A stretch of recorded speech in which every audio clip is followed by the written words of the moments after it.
Let us catch up with Adam Creighton, the Australian's Washington correspondent. Joins us live from DC. He's a marathon runner. He's an economics expert. He's great on pandemic issues. So much to you, Adam. Most people don't know you're also a pianist. Great on the ivories. So great to chat to you again, Thanks, mate. Chris, yeah. Happy Independence Day. Likewise. Are they celebrating already? Indeed. It's morning here. Yep. Good stuff. Well, it's a beautiful day this morning. Very sunny. The smoke's cleared, and I'm just waiting to watch the fireworks tonight with Joe Hockey actually. So someone your viewers will know. They will indeed. Well, say good day to Joe for us. Now, tell us about Hunter Biden, because the latest pictures that have emerged through the media, they're from some years ago, of course, but he's driving around the streets not far from you, driving around Arlington, smoking a crack pipe.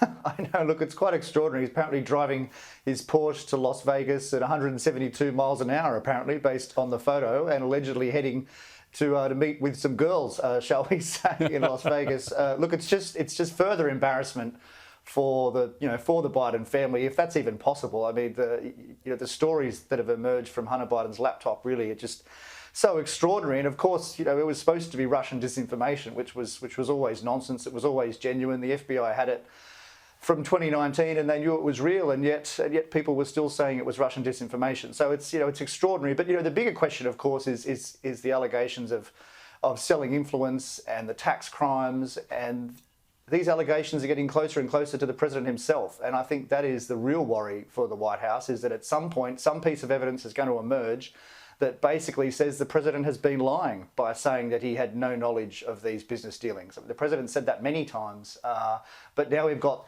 these text messages from Hunter to various Chinese businessmen saying that I'm sitting here with my father, etc., etc., which does suggest that the president, whether he was sitting there or not, may have had some knowledge of the business dealings. Yeah, absolutely. There's quite a bit of evidence of that already, including that voicemail recording that came out last year, I think. So Congress is pushing this. Do you think it'll go much further? Do you think there'll be some sort of proper inquiry into how much Joe Biden knew?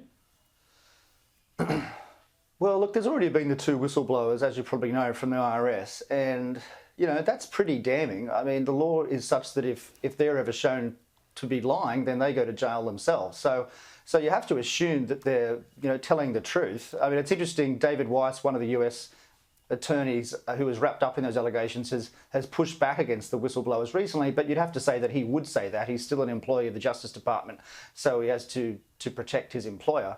Look, I mean, I think there's enough evidence now, and I'm sure if you ask the average person in the street, to think that there was influence peddling. I mean, it's pretty clear. We've got bank records, we've got millions of dollars going to the Biden family, you've got whistleblowers.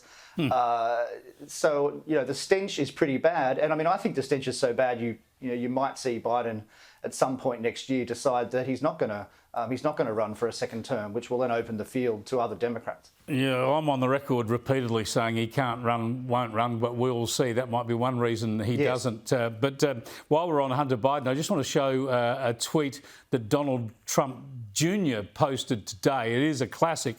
He says Hunter Biden films himself going 172 miles an hour in a car while smoking crack, and for some reason I'm the one that's trending on Twitter.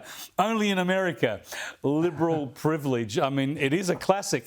And the point about Donald Trump Jr., Adam, as you'd know, he's due to come to Australia on a speaking tour.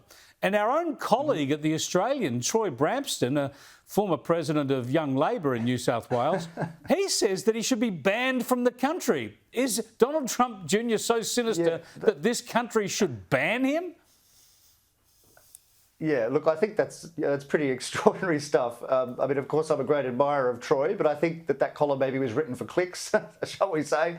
I'm sure it got lots of clicks. Look, I mean, it seems pretty outrageous to me to ban him. I mean, it's absurd. I mean, should we ban Hunter Biden? He's the one who's speeding 172 miles an hour. That would seem to fail the character test, more than whatever Don Jr.'s done. And I mean, the arguments that Troy makes in that column that, that Don Jr. said things we don't like, well, that's just an absurd test. I mean, that would bar tens of thousands of people from Australia every year. So, I mean, it just smacks of politics, of targeting Donald Trump. And look, we have to be careful. I mean, Donald Trump, there's probably a 20-30% chance that he becomes president again. Some people would say that's conservative. I mean, he's going to be the nominee. Like, all you need is a recession next year, and there you have it.